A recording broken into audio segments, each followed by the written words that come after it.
Hey guys, Prowl 1701 here, and today on Knights of the Round Table, I am going to be looking at some of your comments to a recent video. And the video was, I did a video recently called, What is the 10th Doctor's Most Underrated Story? Where I talked about the one that I thought was the most underrated, which I believe was Planet of the Dead, because I do love Planet of the Dead a lot, and I don't think it gets the attention it deserves. And now we're going to look back at some of the comments y'all had. This was actually a pretty popular topic. Thomas says, Planet of the Dead is a good choice. I really like the opening to that one. And seeing the psychic paper work on the ticket scanner is really neat. I do love all the things the psychic paper can do. I'm surprised it doesn't get rated that high by fans. My pick would probably be Smith and Jones, another good one. Love Series 3. Jujudun are a really cool monster being a Space Police Force, and it's a great introduction to Martha and Series 3. Probably my favorite modern series, in fact. Also very underrated. Series 3 is my favorite modern series as well. Hudson Media, who is a fellow Who-tuber who does fantastic Doctor Who remixes and original music, says, couldn't agree more about Series 3. It's so overlooked. Rewatched it recently after getting the Steelbook. It's a fantastic season without a single dud. I agree. And I love my Series 3 Steelbook. That is the Steelbook that got me into collecting Steelbooks. Not just Doctor Who Steelbooks, but Steelbooks in general. I love the Series 3 Steelbook. I wish Claudia would do another one. For me, the most underrated 10th Doctor story probably has to be Tooth and Claw, which is another good choice. I love Tooth and Claw. I think it's terrific and a nice little story that harkens back to the Monster of the Week formula. I like Tooth and Claw a lot as well. And I love that they sneak in a classic Who actress playing Queen Victoria, because she's also in the Faceless ones. Henry Andrews says, The Idiot's Lantern. I really like it. There's a lot of subliminal messaging I relate to, and the episode itself is what Doctor Who should be, using real events in a fictitious but believable way. Thanks for sharing and enjoyed watching. You know, I'm not a big fan of The Idiot's Lantern, but I did enjoy my last rewatch of it more than I ever had before. It's probably only about the third or fourth time I've watched it. It's certainly watchable, even if I don't think really great. Ryan248 says, I really like Tooth and Claw. Christmas Invasion is quite good too. I rewatched that recently. I enjoyed my last watch through of that more too. Sinuses are acting up. The weather's being bipolar lately. Charlie Turner, it's always good to see Charlie back, says, I would say Planet of the Ood personally. It's not one that I see brought up a lot. I like Planet of the Ood. But I guess that the only downside to it is that I found Mr. Haplin in it, the guy who, of course, gets his comeuppance at the end, to be an incredibly weak villain, but at least he got his just desserts at the end. That's very true. He did get what he deserves. I thought the actor playing him did a good job. Also, it features one of the most underappreciated Donna lines where she explains about the Ood when she has her "they're born with their brain in their hands" moment. And some of it was funny, like where she questions the Ood asking, why'd you call me Miss? Do I look single? And the fact they use an incredibly sneaky Homer Simpson voice clip of Homer exclaiming dough for the so-called comedy classic type of Ood for sale. I don't remember that part, but I haven't watched that one in a while. Also, the song they sing, Song of Freedom, is really beautiful. And I'm so glad and happy that it came back in Journey's End. I do like that song. Where the Doctor and his friends were towing the Earth back home. Where It Belongs is, I believe, that is a song that represents not just freedom, as the title of the song implies, but also triumph. And the scene where they predicted the end of time, where Sigma tells the Doctor, I think your song must end soon. Every song must end. That, for me, is foreshadowing done right. Unlike Planet of the Dead, where something was a bit off about it for my liking. I thought it was fine. Still, though, to me, Planet of the Ood is my most underrated 10th Doctor episode, in my opinion. And if this comment gets read aloud on a Knights of the Round Table video, surprise! You have planned coming up, as you call it, mate, then just know that I am truly grateful, and I thank you in advance, good sir, as I highly appreciate it with every single bit of my being. I always appreciate you taking the time to comment, Charlie, because you are like Dom. Y'all do tend to write those longer posts, and I don't know how quick you type. It would take me forever to write that, but I appreciate that you take the time to make the post that you make. I'm always glad to have you stop by. Alisticious says, I think it's difficult to pin down an underrated 10th Doctor episode, since for many of the decent ones you will always find at least a few people calling them masterpieces and hyping them up. If I had to choose one I thought didn't get as much love as it should have, I would say Smith and Jones, which again is a really good one. I know, kind of a cold take, because it gets a bit overlooked along with Martha as a character altogether compared to 10's other seasons. Martha's great. I love Martha. Well, it's actually a perfect character introduction and a very entertaining hour. If you want a hotter take, then I could say The End of Time. It gets a lot of hate for the first episode being a bit silly. I will admit the Master's plan to make everybody him is very a Master thing to do, and a bit campy like some classic Doctor Who stories, but it is a bit out there. And some people don't like Tennant's final words in the role or his long send-off. I love those personally. But that makes them all forget all of the fantastic Wilfred character interactions. Those are good. The cathartic meetings with this particular Master, and the beauty of the return of Rassilon. Timothy Dalton, yes. And to be honest, I actually like his final words. I do too. I love his final words and his long send-off. That Lord of the Rings style approach ending he gets. I like that. Dylan Large says, can't agree with this one. Personally, I think that Voyage of the Damned is pretty underrated. One of Tennant's best. See, I didn't think Voyage of the Damned's underrated. I think it's actually held in pretty high regard, to be honest. I know it's the modern Doctor Who episode with the highest viewing figures, and one of the highest viewing figures of any Doctor Who episode, actually. Pixel Johnson says, I think Planet of the Dead is definitely one of the more interesting stories, as it's very character-based and following just a group of people in a scary situation. It's a lot like Midnight 2, but without the creature in human possession, being replaced instead for two types of aliens, and also having a more new companion style story to it. It's brilliantly done, and I do wonder what it would have been like if Christina was the next companion and if season 4 wasn't the Doctor's last season. For me, though, I feel one of Tennant's most underrated is Daleks in Manhattan and Evolution of the Daleks. And I also, I think, appreciate that one more than most. I don't think it's one of the best Dalek stories, but I do like it. Yes, it has terrible American accents. Yes. That's obvious from the get-go, and the ending is a bit iffy for me in certain areas. But other than that, there isn't much that I think is really bad. I honestly think the big slaves are a creepy concept to see. It's like the pig we see in Aliens of London, but if you chucked in a human and made the pig what's added on. Along with the Cult of Skaro and having great actors and scenes all throughout the story, I personally love the scene where Dalek Khan is talking with Mr. Dacross, I forget what his name was, while he looks at the city. It seems like he's jealous of humanity with how much they've built while they've just been always collapsed down. Along with Dalek Sec being one of the most interesting ideas of Season 3 and the Daleks. I do like Dalek Sec. I think it's a two-part story that isn't perfect but not entirely garbage either. That's fair. DIM says, hard to say if it's underrated because I move in circles where it's quite beloved. Interesting.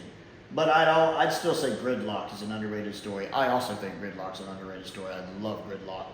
Planet of the Ood as well. It's actually fascinating to see the Doctor not lead a revolution, but just bear witness to it and help out where he can.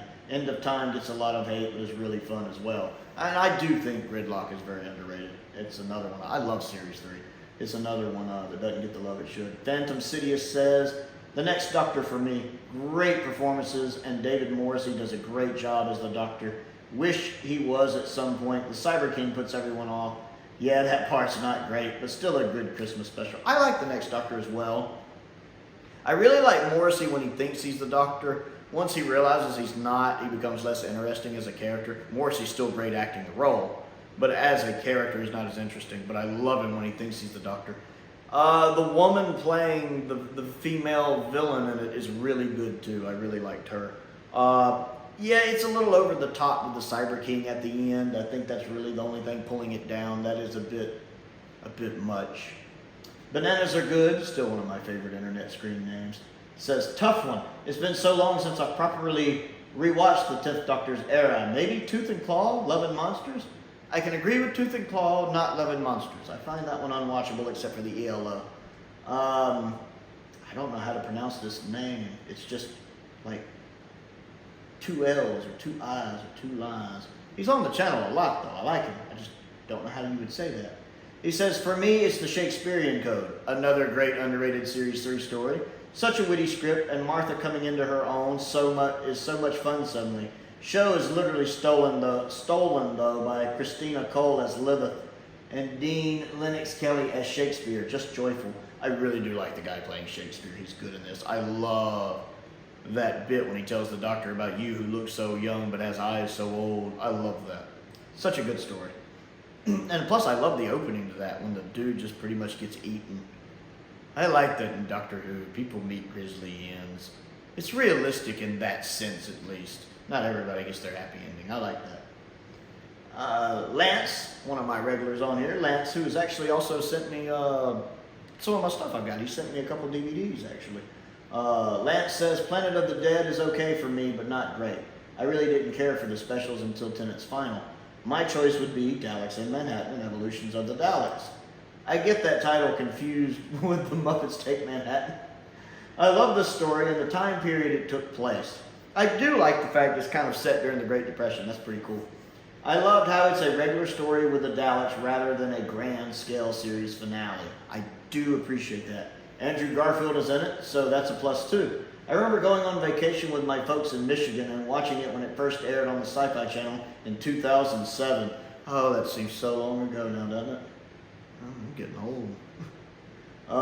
We were in Arkansas when part 1 aired, and then maybe Kansas, traveling back to Texas for part 2 the following week. It holds a very special memory for me. I forgot he's in Texas. He's only a couple states over from me. Though to be fair, Texas is huge. Seed Hill Bruiser Music says, for me it's Love and Monsters. Ooh. which the so-called fans hate. Seems a bit aggressive there. Probably because it's a story about fans and the fans really don't like it to be made fun of, which is essentially what the story is about, making fun of fans. They really didn't like it. I love it. First off, I think it's cool you love Love and Monsters. I love the fact that every episode of Doctor Who has its fans. Every episode. I'm sure Timeless Children has its fans. Arachnid in the UK has someone out there that likes it. God knows why, but someone out there that likes it. Series 11 has its fans out there. God knows why, but it has its fans out there. And Love and Monsters has its fans. God knows why. I don't like Love and Monsters because I just find it uninteresting. I find it childish. The whole her partially rejuvenated at the end, the inappropriate sex joke at the end, I just find it feels like it was written by a fan, to be honest. I just don't care for it, except for the ELO music. The ELO music is awesome. And then the idea of the Azor Balat seems like a child came up with it, which is what happened. No offense to the child, but it very much seems like something a 5-year-old child would come up with, which is it's a child that came up with it. Jero Briggs says, there's a lot, in my opinion. New Earth, The Idiot's Lantern, Doomsday, The Runaway Bride, 42. I do like 42.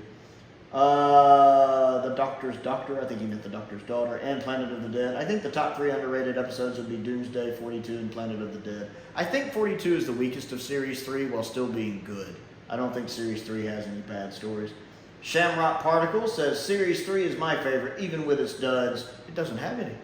But the one story I'd pipe up on and subsequently apologize for is The Waters of Mars. See, I don't think The Waters of Mars is considered underrated. I thought The Waters of Mars generally had a pretty good reputation. I thought it was usually at least from what I've gathered from the fandom, it seems to be the most appreciated of the specials. Whereas I personally think Waters of Mars is overrated. The added depth, grittier production, fixed point in time idea, surprising and shockingly unhappy ending, and a return to a formula that works while modernizing it for the kids of the time and kids of all ages too. Is just so perfect. I can't read today. It's just so perfectly handled. That said, rename Bowie Base as Newman Base, or better yet, Tugway Base, and it'd be that much better. I don't know if I get that. And then he added, Planet of the Dead, not the best for me, but not the worst. The quips you referenced were good, but yet another modern day companion was a really worn out trope, though the acting was helpful, and I knew it was a one-off, and some new aliens helped. Filming on location seemed more extravagant than J&T's excursions, as there wasn't much more to see than sand. And I added, and Malcolm! Malcolm's awesome. Yeah, I don't get into Waters of Mars much. I love the ending, but I don't get into it much. Foggy D says, phone booths across the UK were traditionally red, but those buses are specifically a London thing. I didn't know that.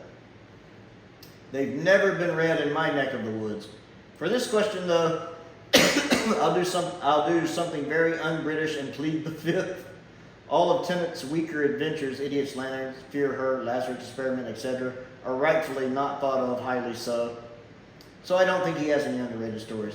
Planet of the Dead could have been a fun mid-season romp, but as the only episode we got between Christmas 2008 and November of 2009, it has the weight of expectation to be something epic, and in that regard, I don't think it delivered. That's fair. I respect that. Also, I like Lazarus Experiment, aside from the very dodgy CGI. Anytime people talk about like Classic Who, like Modern Who looks so much better, Classic Who has those cheap effects, Lazarus Experiment's the one I point to and be like, if there's one Modern Who story that needs some updated effects in a box set, it's Lazarus Experiment. Fraser Smith says, Lee Evan, who played Malcolm, was a stand-up comedian for years. I can believe that. And he is absolutely hilarious. You should look him up. Some really great stuff. LOZ Hallett says, easy, Love and Monsters. Outstanding episode with just a slight minus point for the oral sex joke at the end. Yeah, that is a bit childish, isn't it? Simon mentioned, always good to see Simon again. I believe he's the one who sent me my Pirate Planet novel that I really enjoyed. He says, Gridlock does not get the plaudits it deserves, and one of the best scripts for Russell T. Davis. I do love Gridlock.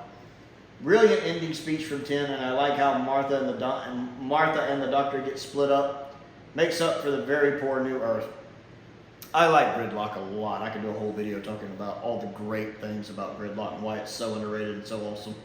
Happy Man 50 says, as an Agatha Christie fan, it's Unicorn and the Wasp. I do like Unicorn and the Wasp a lot. I have praised it on the channel before. Because it's a fun little filler story that's almost meant to be a comedy, and it has so many humorous moments. I love the scene when the Doctor's been poisoned and Donna's having to save him. That whole, do something to shock me, and she kisses him. That whole scene is gold. It's just comedy gold. Thomas Stevens says, New Earth, I love it. I appreciated it more on last rewatch. Paul Bailey says, I have to say Human Nature and the Family of Blood. I don't think that one's considered underrated, though. I don't think that would fit the criteria of the question. It's a great two-parter, but I think it's held in regard as a great two-parter. So I wouldn't call it underrated. And I think that gets us through all of them. So several different opinions, although it was interesting. Love and Monsters came up about 3 times. It was neat to see that. I'm glad that episodes like Love and Monsters, has its fans. You'll notice Fear Her never really popped up. I think one person mentioned it when they were mentioning several stories. No, I don't think so, actually. Maybe Fear Her is that one story where everybody's just like, nope. So, that was fun. I would like to know if you didn't get to participate in that video in the comments. Let me know what you think the 10th Doctor's most underrated story is down in the comments below. I'm still going to stick with Planet of the Dead, but there's so many just from Series 3 alone. Such a good series. Other things to do. Don't forget to click the like button and the subscribe button if you like my channel. My goal in 2023 is to reach 8,000 subscribers. We are on our way to that. We're over 870 now. So if you enjoy my content, go ahead and click that button. Give me that thumbs up. That helps me with the YouTube algorithm, which I appreciate. I'm really having trouble talking today. My sinuses are all over the place. I also have a Patreon. That helps me keep the bills paid. So I would certainly appreciate any help with that. If you, again, like what I do, there is a link to that down in the description below. Several different tiers there to look at. And everyone who joins is any tier level gets a free video request. I still owe Thomas one. I haven't forgot about that. He came up with a good one. He wants me to rank the Doctor Who collection box sets by the Blu-ray extras. That's a really great idea, but I'm having a heck of a time trying to get it together. I'm gonna have to write that one out. But it's a really great idea.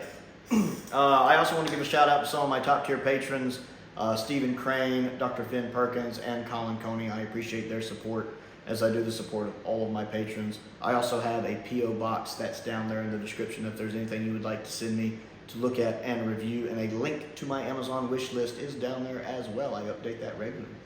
Most importantly though, thank you for watching.